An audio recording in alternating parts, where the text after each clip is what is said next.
두 분의 그 토론을 한번 들어보도록 하겠습니다.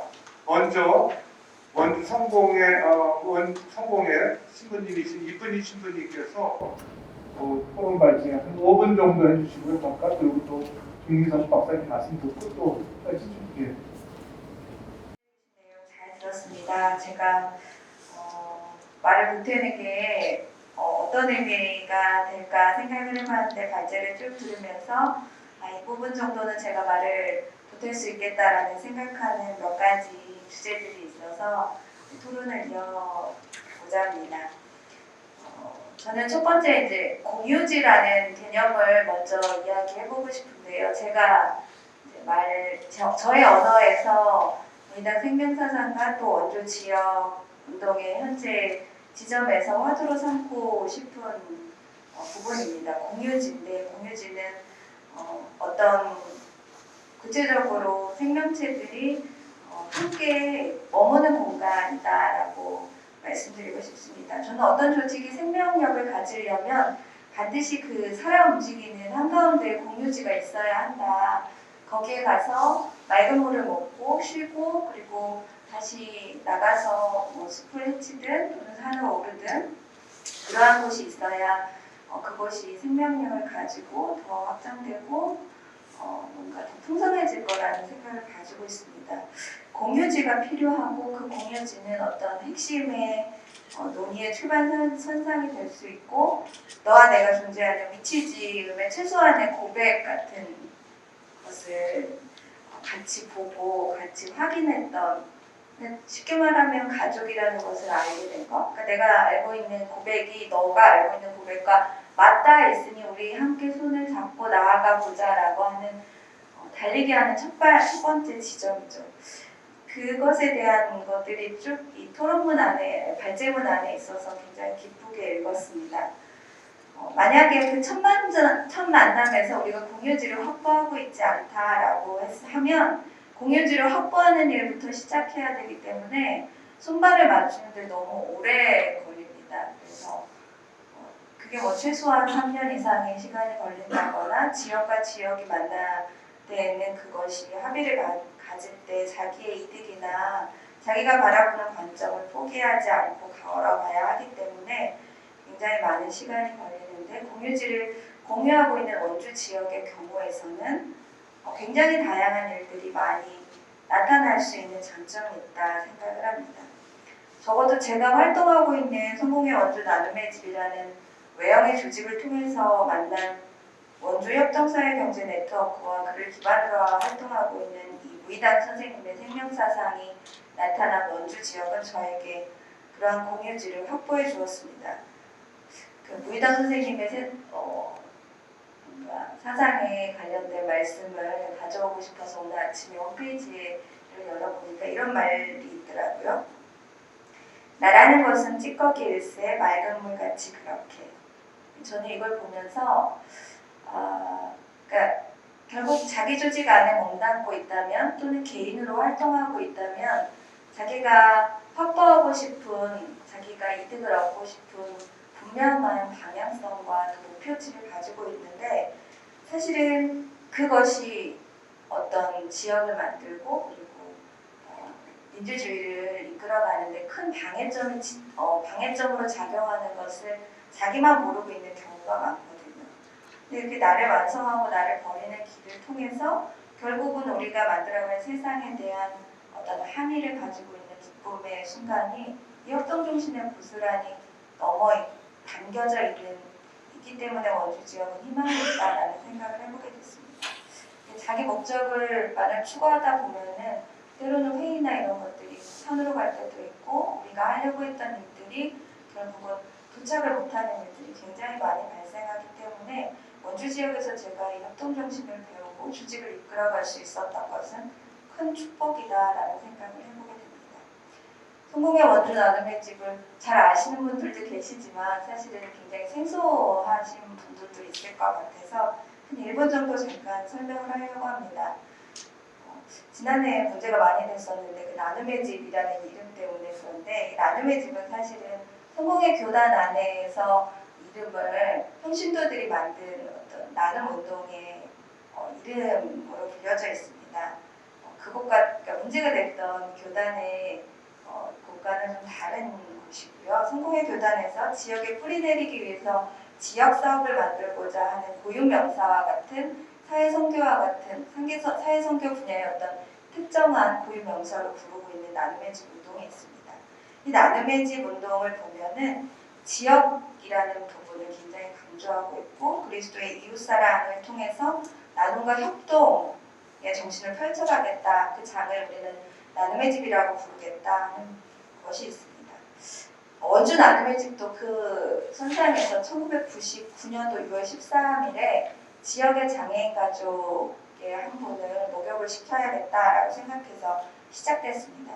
교회를 설립한 사람들이 그 당시에 사제를 모시고 있지 않아서 비용이 좀 남으니까 우리가 세상에 많은 교회 말고 이웃을 섬기는 교회가 되자 해서 나눔의 집을 설립한 거죠. 그래서 그곳에서 이제 한방 무료 건강 교실, 한겨레 독자 신문 읽기, 이런 한겨레 신문 독자 모임 같은 것들이 열리면서 나눔의 집 사업들이 확장되고 결국에는 거기에 실업자 극복을 위한 일자리들이 만들어지면서 나눔의 집이 시작됐습니다. 이런 맥락에서 그 당시 2002년도 원주 자활 지원 기관 협의회 원주 협동사회 경제 네트워크 전시회 모임이 발족됐을 때 그 당시에 합류하면서 가난한 이웃들의 연대에 대해서 관심했고 그곳에 성공의 원주 나눔의 집이 만나게 됐습니다. 지금도 원주 협동사회 경제 네트워크 안에 일원으로서 성공의 원주 나눔의 집은 활동하고 있고 우리들이 뭔가 사업을 확장해 나가고 그리고 지역 안에 이슈를 발견하고 우리가 헌신해야 할 사업의 많은 분야는 이 협동과 관련된 나눔과 관련된 정신을 담고 있습니다. 제가 나눔의 집 사업을 잠깐 설명했던 것은 현실적으로 성공의 원주 나눔의 집이 가지고 있는 작은 조직의 틀을 어떻게 극복할 것인가에 대한 고민을 늘 해왔기 때문에 말씀드리고자 합니다.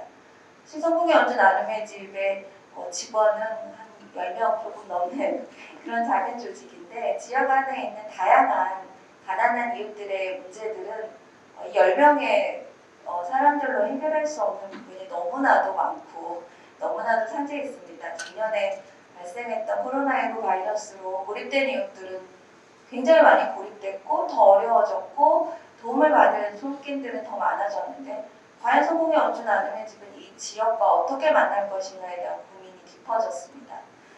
저는 거기에서 지역에 만나고 있는 협동정신과 공유지를 같이 하고 있는 이웃들을 바라보고 그들과 문제를 같이 나누는 것이 문제를 해결할 수 있는 근본적인 방향이다라고 말씀드리고 싶습니다.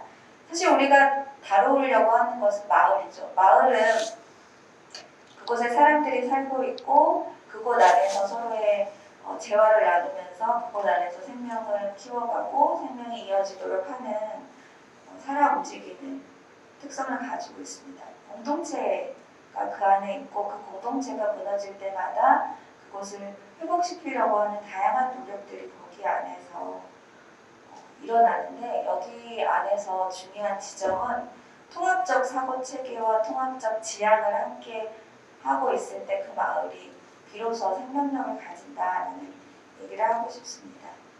그래서 그런 지향을 통해서 극복하고 다양한 일꾼들을 확인하면서 우리가 가지고 있는 한계를 극복할 수 있는 것들은 결국 지역 안의 협동정신과 생명정신에 동의하고 있는 동지를 만나는 일이다 라는 생각을 가지게 되었습니다. 그것이 우리가 상상하는 것보다 훨씬 더 많은 곳에서 확인되고 연결되는 지점을 봤습니다. 저희가 돌보고 있는 이웃들은 아이거나 어르신인 경우가 많습니다.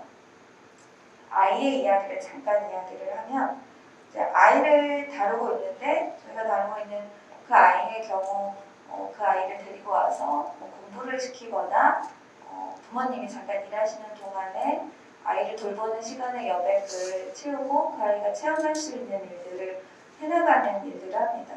근데 그 아이를 치료하거나 또 아이에게 어떤 전문적인 치료 서비스나 상담 서비스를 제공하는 곳들과 연계를 하면 그 아이는 훨씬 그 영역의 문제를 해결할 수 있습니다. 거기서만 그치는 게 아니라 그 아이가 가지고 있는 집안의 어떤 경제적인 어려움이나 부모가 갖고 있는 여러 가지 정신적인 문제를 해결할 수 있는 기관이 원주 지역에는 또한 마찬가지로 있고, 또 그 문제는 또 먹을거리와도 연관이 돼서 아이가 겪고 있는 가난한 그 식단에 뭔가 보탤 수 있는 먹을거리를 생산하는 생협이나 조합원들이 곳에 널려 있어서 그 아이를 한 아이를 건강하게 자라게 하는데 목표를 세우고 같이 연대하는 일들을 지역에 함께 해나가고 있다라는 그런 고백을 하게 되고, 많은 아이들을 돌보는 건 아니지만 한 아이를 돌봄으로써 지역이 얼마나 단단해지고 튼튼해지는가를 지켜보게 됩니다. 가장 연약한 이가 처한 환경이 그 마을의 현실이다라고 저는 늘 생각하고 고백합니다. 가장 연약한 이를 어떻게 접근할 것인가에 대한 생각을 우리는 늘 잊지 말고 해나가야 하는데, 위대한 생명사상을 배우다 보면 점점 더, 오늘도 그 말씀이 있었잖아요. 문을 열고 밑으로 기어가라. 결국은 그것이 향하고 있는 지점이 높은 곳에 모든 것을 누리고 있는 사람들을 향하는 것이 아니라 가장 어려운 이들, 가장 가지지 못한 이들, 가장 작은 사람을 찾아가는 길이고, 그들이 행복해질 때만이 이 지역이 건강한 생물을 계속 퐁퐁퐁하고 솟아내는 게 아닐까라는 생각을 합니다. 그러기 위해서는 공유지가 점점 넓어져야 된다라는 고백을 해보게 되고, 그 공유지를 넓히기 위한 작업들로 어떤 네트워크, 어떤 그물망을 형성할 것인가에 대한 다양한 논의와 실천에 대한 우리들의 합의가 필요하다는 생각을 합니다. 저는 토론자로서 질문거리를 좀 갖고 와야 된다 이런 생각을 했는데, 질문거리 좀 있다 이니까 알겠습니다. 이상 마치겠습니다. 감사합니다. 오늘 저 신부님의 얘기 중에 그 생명이 머무는 공유지, 그것이 지금 저기 원주 지역의 협동조합 네트워크를 형성하고 있고, 사상적으로는 무의당 연사회가 준비하고 있구나 생각을 한번 해보겠습니다. 자, 이어서 바로 그 한살림의 지원을 받고 있는 모신가 살림연구소 임채도 소장님의 말씀을 5분 정도 들어보도록 하겠습니다. 예, 인사드리겠습니다. 저는 방금 홍원 목사님 말씀, 목소리를 조금 말씀하신 대로 서울의 서강법인 무신살림연구소의 소장을 맡고 있는 임채도라고 합니다.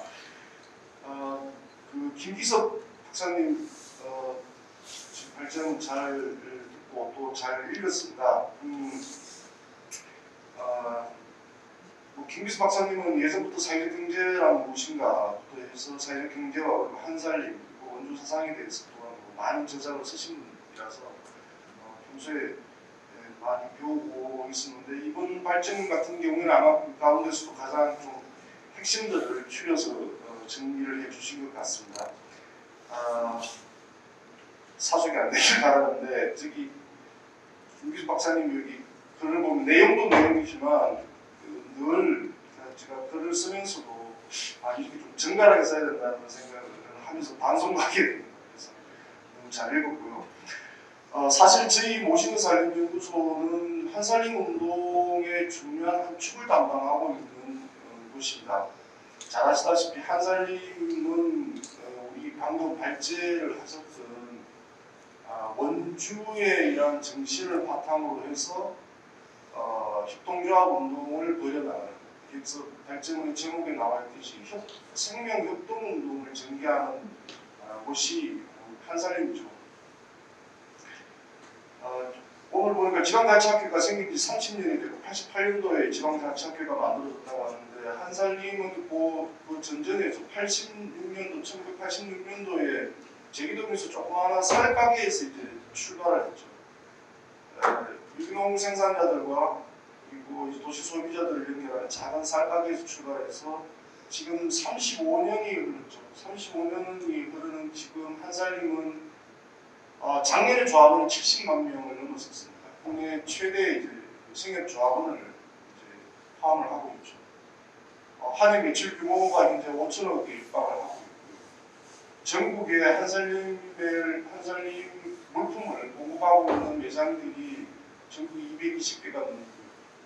한살림의 사업 규모는 지금은 우리 친환경 농업을 하고 계시는 생산자분들 2,200여 명이 넘는 생산자분들이 생산한 1차 생산물을 도시 소비자들에게 공급하는 기본적인 기능 외에도 이미 그 영역이 1차 생산물의 생산은 물론이고 2차 가공품 생산, 금융, 그리고 산하 각 사회적 협동조합까지 그 영역이 굉장히 넓어지고 있습니다. 그래서 오늘 특히 김기석 박사님의 발제를 들으면서 과연 한살림, 지금 현재 한살림은 원주정신에 기반을 해서 원주에서 태어나서 서울을 중심으로 전국적으로 활동하고 있는 한살림이 과연 이 원주정신을 제대로 실현하고 있는가, 실천하려고 노력하고 있는가라는 물음을 저희로서는 이제 스스로에게 묻지 않을 수가 없지요. 과연 원주정신의 말대로 사람을 중심에 놓고 생명을 중심에 놓고 사회에 가장 어렵고 약한 사람들에게 친구가 되어주는 그런 생명운동, 협동운동을 하려고 하는가. 자본주의가 낳은 온갖 폐해 속에서 신음하고 있는 다수의 사회적 약자들에게 과연 한살림은 낮은 대로 밑으로 기어가는 그런 친근한 곳이 되고 있는가라는 부분들을 다시 묻지 않을 수가 없습니다. 그런 측면에서 저희 한살림 그리고 모시면 살림 연구소 같은 경우에는 지금 많은 지금 어려움 속에서도 새로운 전환이라는 큰 과제를 가지고 지금 노력을 하고 있습니다. 지금 사실 풀어놓고 얘기하자면 지난 2015년 이후에 한살림은 상당한 어려움을 겪고 있었습니다. 지금까지도 마찬가지죠. 한살림의 그 어려움 혹은 위기라면 위기 그것은 크게 두 가지 부분에서 이제 돌아오는 것이죠. 하나는 사실 2015년 이후에 우리 사회가 전반적으로 저성장 국면에 들어가게 되면서 한살림은 두 가지 축으로 진행하고 한살림의 물품 사업을 중심으로 한 이런 경제 사업이 상당히 어려운 상황에 이제 부딪히게 되고 그러면서 이런 경영의 위기 또 조직의 위기를 경험하게 되죠. 그런 상황에서 많은 조합원들 또 많은 생산자분들 또 조합원 대표들 상당히 많은 또 걱정과 불안들이 있었던 것은 사실이고요. 또 한 측면에서의 위기감이라고 하는 것은 사실 이거보다 더 중요한 것이죠. 경제사업이나 경영의 위기보다 더 중요한 위기를 직면했던 것이 한살림의 정체성의 위기라는 부분입니다. 과연 우리가 원주정신에 기반을 해서 우리가 처음에 천명했던 밥상살림, 농업살림, 생명살림이라고 하는 기본적인 우리의 좌표를 제대로 걷고 있는가에 관한 내재적인 반성들이 사실 2015년 그 시기와 거의 동시에 내부적으로는 이미 시작이 되었습니다. 많은 토론을 거쳤고요.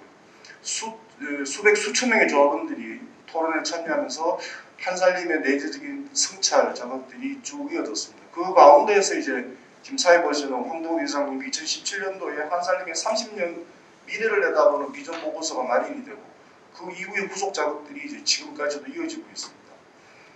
그래서 한살림이 한 5년, 6년 전부터 2010년대 중반부터 지금까지 계속 노력하고 있는 이 두 가지의 걱정스러움 또 어려움 이런 부분들이 지금도 사실 완벽한 결론이나 혹은 해결 지점까지 이르지는 못했지만 나름대로 계속 이제 노력을 하고 있는 상태입니다.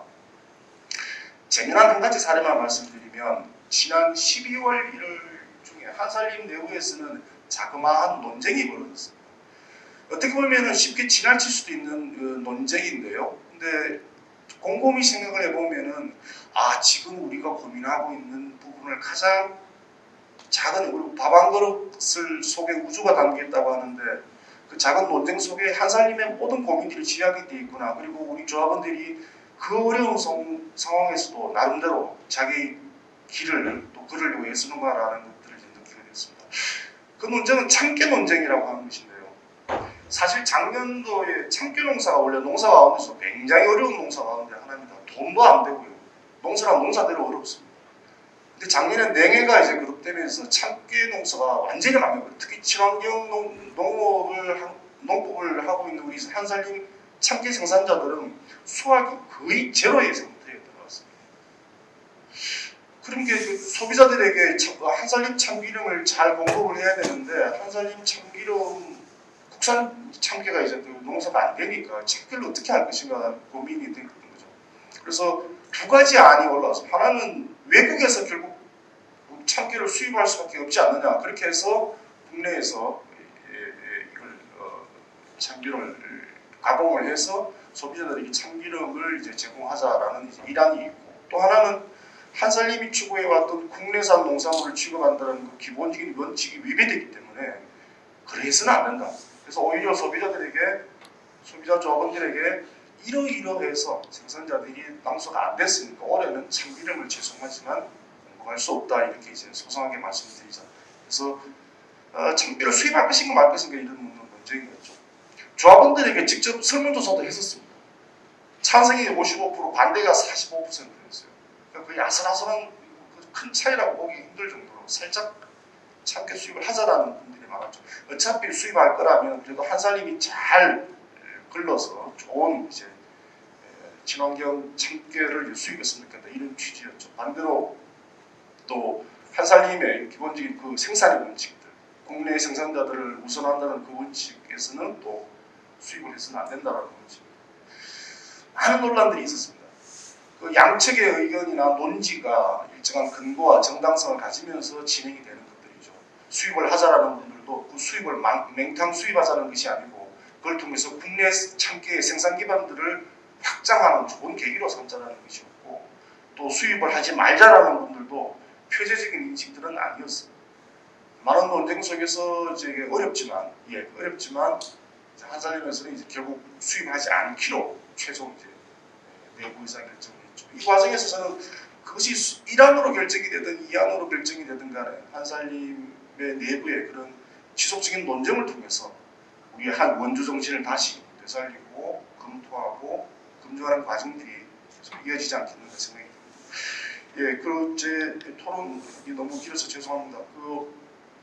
어쨌든 한살림으로서는 원주 정신을 원주에 국한하지 않고 전국적으로 그리고 더 나아가서는 다른 나라에 있는 많은 어려운 우리 그 민족과 함께 생명협동운동을 확장해 나가는 그런 과제를 안고 있습니다. 그래서 원주 정신이 결코 원주에 머무르는 것이 아니고 온 세상 사람들과 같이 나눌 수 있는 그런 방향으로 또 나아가길 바랍니다. 그래서 모생살림연구소 우리 한살림도 계속 그런 방향에서 노력을 하는 것입니다. 예, 이제 줄이겠습니다. 네, 고맙습니다. 시간이 좀 지연되더라도 우리 점심 시간을 잡아면 되니까 우리 이분 신부님 뭐 혹시 질문 간단하게 하시겠다고 그러셨는데. 네, 질문은 사실 같이 고민하고 있는 건데 네, 간단하게. 현장에서 일하는 일꾼들이 굉장히 많아졌다고 생각이 듭니다.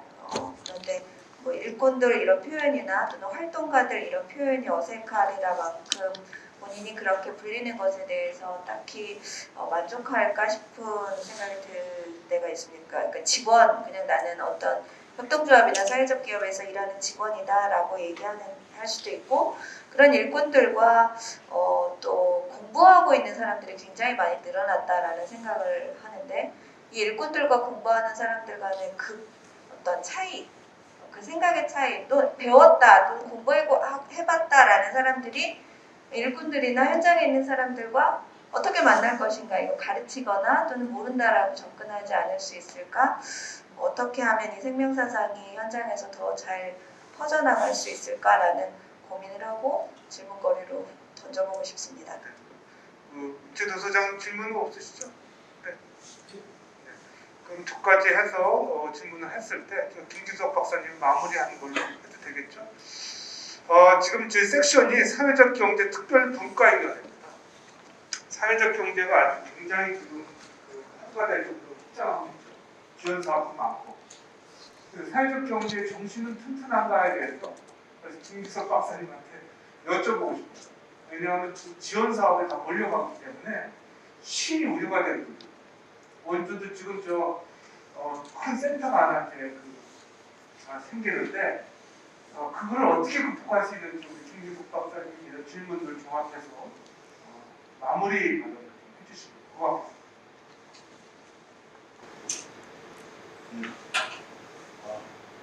나오나요? 나오시? 그런 어려운 질문은 저한테 해요. 네, 들을 말씀은 이것저것 있습니다만 시간이 없기 때문에 아까 이쁜희 선생님 말씀하신 그 말씀 공유지에 대해서만 간단하게 말씀드리겠습니다. 커먼지에 원주에서의 7, 80년대 운동의 핵심은 공유지를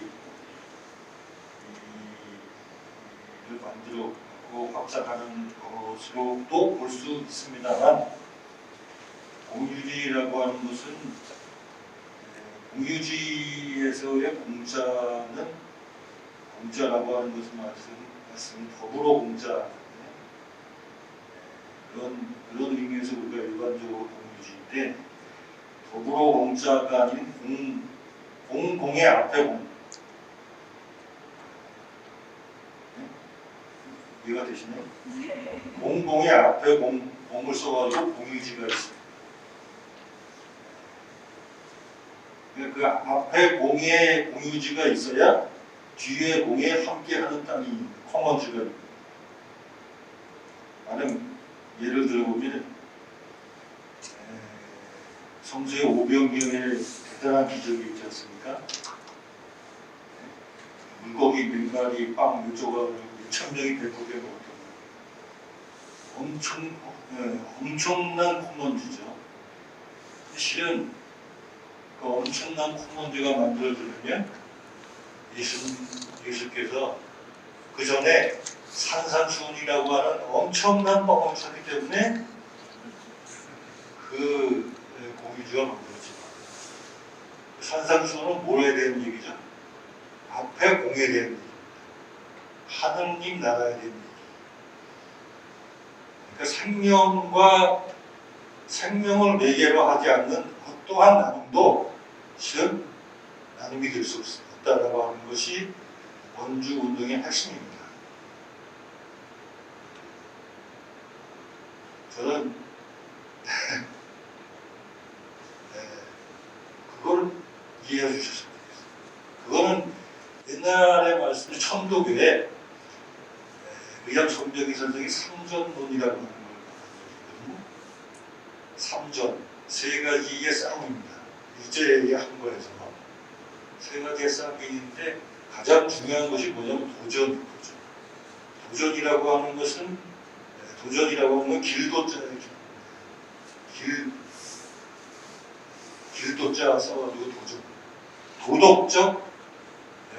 도덕적인 거고 참 인간을 만들어가는 거고 찾아가는 거고 하는 우리 식으로 참 운동인 거죠. 만들어 생명. 요즘 식으로 얘기하면 생명. 그걸 향해 가는데 그것에 대한 전개 방식이 두 가지가 있는데 두 가지의 싸움이 있는데 하나가 뭐냐면 언전 말씀 언제야 언전. 또 하나가 있는 게 재정할 때의 돈, 물자. 원전은 문화운동이고 문화운동이 재정이라고 하는 건 경제운동입니다. 근데 그 위에 더 중요한 게 뭐냐면 도전이 길도전. 그거를 잃어버리면 앞으로도 저는 사회 서비스 관련된 수많은 협동조합들이 아마 건물 터져서 나올 거라고 생각하는데 그 수많은 것들의 가장 핵심적인 것이 우리 시골의 생명, 손병희 시골의 도전을 빼고는 도전을 뺀 상태에서의 재정이라고 하는 건 좀 별로 이렇게 재미없지 않을까